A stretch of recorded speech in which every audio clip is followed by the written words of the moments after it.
ఇక మళ్ళీ ఇంకొక వార్త, రేషన్ కార్డుల మంజూరులో గందరగోళం, నేమ్స్ ఉంటేనే బియ్యం ఇస్తామంటున్న రేషన్ డీలర్లు, పైలట్ గ్రామాల్లో ఆగిన పంపిణీ ప్రక్రియ, సర్వే కంప్లీట్ అయ్యాకే ఇస్తామంటున్న ఆఫీసర్లు అంటూ ఎటుపోతుంది, ఏం తీసుకొస్తున్నారు, అసలు ఏం చేస్తున్నారు, నాకు ఏం అర్థమవుతలేదు రేషన్ కార్డులది అయితే. పాపం పబ్లిక్ అయితే మొత్తానికే తెలుస్తలేదు. ఇంత కన్ఫ్యూజ్ చేసే బదులు ఏదన్నా ఒక క్లారిటీ ఇవ్వచ్చు కదా. ఇప్పుడు నేమ్స్ లేకున్నా సరే మీకు లిస్టుల పేరు, అంటే కార్డు రాకున్నా సరే లిస్టుల పేరు వచ్చినా సరే మీకు ఇస్తామని చెప్తారు బియ్యం. ఇలా సన్న బియ్యం అని ఆశ పెడతారు. నాకు తెలిసి ఇప్పటిదాకా ఈ ప్రభుత్వం మొదలుపెట్టిన పథకాలల్లో ఒకటి బస్సు, ఇంకోటి బియ్యం, ఈ రెండు మాత్రమే గట్టిగా చెప్పుకోవడానికి ఉన్నాయి. పైగా ఈ రెండు మాత్రమే బయటకు వచ్చి మన పథకానికి ప్రచారం చేస్తున్నారు. మీరు ఈవెన్ చూసిండ్రా, నిన్న సీతక్క కూడా ఒక పాట పాడుతూ ఉంది. సీతక్క పాట పాడింది. పాట అంటే అందరితో పాటు కళాకారులతో పాటు పాట పాడింది. ఆ పాట ఎందుకు పాడిర్రంటే అదే పాట అంటే గొప్పగా, అంటే సన్న బియ్యాన్ని మేము ఇస్తున్నాం బ్రహ్మాండంగా అని చెప్పడానికి ప్రయత్నం చేస్తున్నట్టుగా ప్రభుత్వం తరపున ప్రచారం చేస్తూ ఉన్నారు. నేను అనుకున్న ఈ పాట ఏ రుణమాఫీ మీద వాడినా బాగుంటుండే, ఏ రైతు భరోసా మీద వాడినా బాగుంటుండే, ఏ ఆత్మీయ భరోసా మీద వాడినా బాగుంటుండే. ఎందుకంటే అప్పుడు చెప్పేటోళ్ళు ప్రజలు ఇది ఏదో కొంత అందుతుంది కాబట్టి. ఇందులో మరి నూక బియ్యము, మెత్తగౌడ అన్నము, లేకపోతే గంజి అవ్వడము, లేకపోతే దొడ్డు బియ్యాన్ని పాలిష్ చేసి సన్నగా తయారు చేసి సన్నగా ఇవ్వడం అనేది ఇట్లా విమర్శలు చాలా ఉన్నాయి. నేను వాటి జోలికి పోవట్లే. కానీ ఇస్తున్నటువంటి సన్న బియ్యాన్ని ఇక ప్రతి చోట ప్రతి దగ్గర ఇప్పుడు జిల్లాలల్లో మీరు చూసిరో లేదో, ప్రతి నియోజకవర్గంలో ఎమ్మెల్యేలు, అధికారులు, మంత్రులు పోయి కూర్చొని ఆ సన్నబువ్వని తింటూ ఉన్నారు వాళ్ళ ఇళ్ళలో కూర్చొని.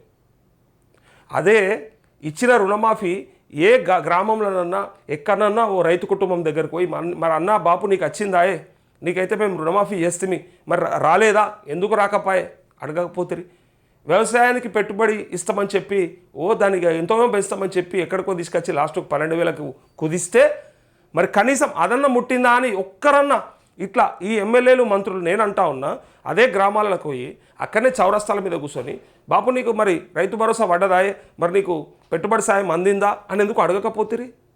అంటే బస్సు ఫ్రీ ఉంటే బస్సు ఎక్కిపోయి తిరిగి అందులో ఎట్లుందమ్మా, బస్సు బాగుందా అమ్మా, మంచిగా ఉందా అమ్మా, మీకు ఇప్పుడు ఫ్రీ ఇస్తే గమ్మతున్నదా అమ్మా అని అడిగిన వాళ్ళు ఇలా సన్నబియ్యం బువ్వకాడ కూడా సన్నబియ్యం తింటుంటే అంటే అందరూ ఏదో దీన్ని గొప్పగా ప్రచారం చేస్తూ తిరుగుతూ ఉన్నారు కదా. నేనేమంటా ఉన్నా, అదే చిత్తశుద్ధి కొనదాకా అందాలని కోరిక కనుక మీకుంటే మరి మిగతా పథకాల మీద ఎందుకు అంత శ్రద్ధ లేదు? ఈ రెండింటిపైనే ఎందుకు? అందుకే చెప్పిన ఇది లేదా ఇది తప్ప వేరే వాటి మీద లేదు. ఉంటే అవిటి పథకాల ఇంప్లిమెంటేషన్ కూడా కనుక్కోవాలి కదా మీరు, అక్కడ కూడా వెళ్ళాలి కదా. ఎన్నడన్నా ఓ రైతు వేదిక దగ్గరకు పోయి ఒక ఎమ్మెల్యే కానీ ఒక మంత్రి కానీ కూర్చొని ఎవరెవరికి రైతు భరోసా రాలేదబ్బా, లేకపోతే ఎవరెవరికి రైతు రుణమాఫీ కాలేదు, సమస్యలు ఏంటి, ఇబ్బందులు ఏంటి అని అడగాల్సిన అవసరం అక్కడ ఉన్నదా లేదా? దీనిపైన పాటలు అయితే పాడుతున్నారు బ్రహ్మాండంగా బయటకు వచ్చి ఈ పథకానికి. మరి అంటే ఇది కొనకు చేరింది కాబట్టి ఇది ఎంత చేసినా పర్వాలేదు, ఇక అది చేరని దాన్ని నడిమిట్లు విడిచిపెట్టి పోవడం అనేలా అని ప్రజలు అడుగుతూ ఉన్నారు. దానికి సమాధానం చెప్పాలి.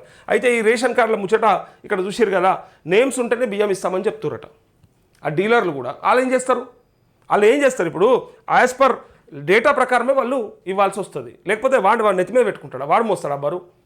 ప్రభుత్వానికి లెక్కపై చెప్పాలి కదా. ఒక కుటుంబంలో ఎంతమంది మెంబర్స్ ఉన్నారో ఆ ప్రకారంగానే నువ్వు బియ్యం ఇవ్వాల్సి ఉంటుందని ప్రభుత్వం మనకి డైరెక్షన్స్ ఇచ్చినాక, గైడ్లైన్స్ ఉన్నాక ఆ ప్రకారమే వాడు ఎంతమందికి ఇవ్వాలో అంతమందికి ఇస్తాడు. లేని కుటుంబ సభ్యునికి ఇస్తే వీడు తీసుకున్నట్టు అవుతుంది కదా. ఆ లెక్క ఎవరికప్ప చెప్పాలి. అందుకోసమే వాళ్ళు ఇవ్వట్లేదు. దీనికి తప్పిదం ఎవరు? మళ్ళీ అధికారులు. వాళ్ళు సరిగ్గా ఇస్తే వాళ్ళు కనుక పేర్లు డేటా ఇదంతా పర్ఫెక్ట్గా ఉంటే ఏ ఇబ్బంది రాకుండా కొనదాకా చేరేది. అయితే పైలట్ గ్రామాల్లో కూడా ఆగిపోయిందట. అసలు ఆ పైలట్ గ్రామాలు ఏంటియో మరి మిగిలిన గ్రామాలని ఉత్తయ్య ఎందుకైనాయో ఆ గ్రామాలకు ఎందుకు పట్టిలేదు నాకు అర్థమవుతలేదు. అసలు పైలట్ గ్రామాలు అనేటివి ఉంటాయా మండలంలో? ఏదో బుడ్డ విలేజ్ తీసుకొని ఆ బుడ్డ విలేజ్లో, చిన్న విలేజ్లో, తక్కువ మంది ఉన్న విలేజ్లో, పాపులేషన్ ఉన్న విలేజ్లో ఏంటంటే ఏ ఇష్యూ లేకుండా ఇప్పుడు రుణమాఫీ ఉంది, కొద్దిమందికి అయిపోతే అయిపోయినట్టు అనిపిస్తుంది, ఎక్కువ మందికి అయినట్టు అనిపిస్తుంది. రైతు భరోసా అందరికీ వేసేస్తారు, ఇందిరమ్మ ఇల్లు వాళ్ళకే ఇస్తామని చెప్తారు, రేషన్ కార్డులు వాళ్ళకే ఇష్యూ చేస్తామని చెప్తారు. ఇప్పుడు దీని ద్వారా ఏమైపోతుందంటే అసలు పైలట్ విలేజెసే మీకు ముఖ్యమా? ఓట్లేసింది పైలట్ విలేజెస్ వాళ్ళైనా, లేదా రేపు పొద్దుగల వేయాల్సింది కూడా వాళ్ళేనా? మేము కాదా అని అడిగేటోళ్ళకి మీరు ఇచ్చే సమాధానం ఎందుకు చెప్పురు? అసలు మండలానికి ఒక విలేజేనా ఈ రాష్ట్రం అంటే? అట్లెట్లయితుంది? తీరా అక్కడన్నా వస్తుందా అంటే ఇగో ఈ రేషన్ కార్డులకు సంబంధించి అక్కడ కూడా పంపిణీ నడసలేదట, ఆడ కూడా ఆగిపోయిందట. ఇక సర్వే కంప్లీట్ అయ్యాకే ఇస్తామంటున్న ఆఫీసర్లు అంటూ ఈ ఆఫీసర్లు ఏందో ఈ కథ ఏందో ఏడకపోతుందో మరి ఎందుకు ఇంత బదనాం చేస్తున్నారో ప్రభుత్వాన్ని నాకైతే అర్థమైతే లేదు. కానీ వాళ్ళకు సరిగ్గా చిత్తశుద్ధి లేదు, వీళ్ళకి ఆయనతోనే లేదు, ప్రభుత్వానికి లేదు. ఏదైనా సరే కొనేలా దిద్దామని అధికారులకు ఆయనతో కూడా ఉండదు. జీతాలు తీసుకుంటారు, ఏదో అనామతం పనిచేస్తున్నారు, వెళ్ళిపోతూ ఉన్నారు. అట్లా నాశనం అవుతుంది. ఇగో 10 ఏళ్ల తర్వాత కొత్త రేషన్ కార్డులు వస్తున్నాయని ప్రజలు ఎంతో సంతోషించారు. ప్రభుత్వం సూచించిన విధంగా గ్రామ సభలు, ప్రజాపాలన, ప్రజావాణి, మీ సేవలు దరఖాస్తు చేసుకున్నారు. ఎన్ని దరఖాస్తులు చేసుకున్నారు తెలుసా? ఇన్ని దరఖాస్తులు అసలు అవసరమే లేకుండే, అక్కర్నే లేకుండే. ఫస్ట్ మీరు పెట్టిన దరఖాస్తులే సరిపోయేటి, దాని తర్వాత మళ్ళీ దాన్ని ప్రజావాణిలా, మీ సేవలా, మీకు నచ్చిన సందర్భంగా సర్వేలా, ప్రతి దాంట్లో మళ్ళీ మొన్న కూడా గ్రామ సభలు. ఇట్లా ఎన్ని గానం పెట్టుకుంటారు, ఎన్నిసార్లు పెట్టుకుంటారు? ఇన్నిసార్లు తీసుకొని మీరు చేసింది ఏందా లాస్ట్ కంటే ఇగో ఎక్కడ ఎవ్వరికి ఏం రాకుండా చేసుడు. అప్లై నో రిప్లై అని ఒట్టిగా రాలేదు సామెత, అది ఇంగ్లీష్ది. ఇగో ఇట్లానే ఎన్నిసార్లు చేసుకున్నా తీరా వచ్చేది లేదు, పోయేది లేదు. ప్రభుత్వం వైపు ఆశగా చూసిన వాళ్ళంతా కూడా ఇలా చాలా నిరాశతో ఉన్నారు. వీళ్ళతో గాదిగా అయిపోయింది, వీళ్ళతో ఏమైతుంది, వీళ్ళేం చేసేటట్టున్నారు అనేటట్టుగా మాట్లాడుకుంటారు గ్రామాల్లో.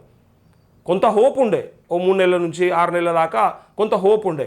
చేస్తాడట, 15 ఆగస్టుకు రుణమాఫీ అవుతుందట, అట్లే రైతు భరోసా చాలు చేస్తారట, దసరాకు వస్తుందట అని ఇట్లా కొంత అనుకునేటోళ్ళు. అది కాస్త ఏమైపోయిందంటే చివరికి ఇప్పుడు వీళ్ళతో అది కాదు ఇది కాదు ఏది కాదనే కాడికి వచ్చేసింది. చేస్తారట, వస్తుందట, చూస్తారట అని అన్న కాడికెళ్ళి వాళ్ళతో కానే కాదు, ఇక ముందర వడరు అని చెప్పి డైరెక్ట్గా పబ్లిక్ అనుకుంటా ఉన్నారు. ఇది మీ చెవులకు వినపడకపోతే ఎవరేం చేయలేరు, ఎవరు ఏం చేయలేరు. ఇక ఆఫీసర్ల మాట విన్న చాలామంది ఆగమేఘాల మీద మండల కార్యాలయాలకు వెళ్ళి ప్రస్తుతం రేషన్ కార్డులు తమ వారి పేరు తొలగించాలని అప్లై చేసుకున్నారు. పేర్లు తొలగించిన అధికారులు కొత్తవి మాత్రం ఎంట్రీ చేయలేదు. దీంతో 2 చోట్ల పేరు లేకపోవడంతో అనేక మంది రేషన్ బియ్యం తీసుకోలేకపోతున్నారు. స్టేట్ వైడ్ 4 దఫాలుగా కొత్త రేషన్ కార్డులకు 13 లక్షలు కుటుంబ సభ్యుల పేర్లు నమోదు కోసం 18 లక్షల దరఖాస్తులు వచ్చినట్టు తెలిపారంటూ పైలట్ గ్రామాల్లో కూడా అయిపోయిందట. మరి దీనిపైన ఇమీడియట్గా సివిల్ సప్లై మినిస్టర్ నిజంగా చెప్తా ఉన్నా కదా, రివ్యూ చేయాలి, అధికారులు కూర్చోబెట్టుకొని ఇమీడియట్గా దాన్ని ఆ ఇష్యూని కూడా సాల్వ్ చేయాల్సిన అవసరం ఉన్నది. మీరు ఒక్క రేషన్ కార్డు కానీ ఇంత కథలు పెడితే, ఇన్ని ఇబ్బందులు పెడితే ఇప్పుడు ఏమవుతుందంటే ఏ ఇద్దరు కలిసినా ఊళ్ళో గదే మాట్లాడతారు కదా. ఏ 2-3 కలిసినా ఏడ చూసినా ఇదే చర్చ అవుతుంది. మొన్నటిదాకా రైతుల చర్చ అయింది, వాళ్ళు సపడే కూకున్నారు. ఇక ఆడు ఇచ్చినా సచ్చినా అన్నట్టు ఇప్పుడు వీళ్ళు అర్థం కాకపోతారు. ఎందుకంటే అరే ఇది ఎందుకో రేషన్ కార్డులు అంటారు, ఇస్తామంటారు, ఇచ్చినామంటారు, ఇస్తే పేర్లు ఉంటాయంటారు, పేర్లు ఉన్నాయంటారు, లేకపోతే ఇక్కడ పేరు తీసేస్తే అక్కడే ఉండదు, ఇక్కడ ఉండదు, 2 కార్డులు ఉన్నాయి, ఎక్కడ కార్డు ఉండదు అని ఇట్లా కన్ఫ్యూజన్లా వాళ్ళు వచ్చేది పోగొట్టుకున్నారు. వస్తుందని చెప్పి ఆశ పెట్టుకొని ఈ ఉన్నది కూడా పోయిందనే భావనలో ఉన్నారు. అది పోకుండా వీలైనంత తొందరగా మినిస్టర్ కూర్చొని దీనిపైన రివ్యూ చేసి సాల్వ్ చేయాల్సిన అవసరం ఉన్నది, అక్కడ ఉన్నది ఇమీడియట్గా.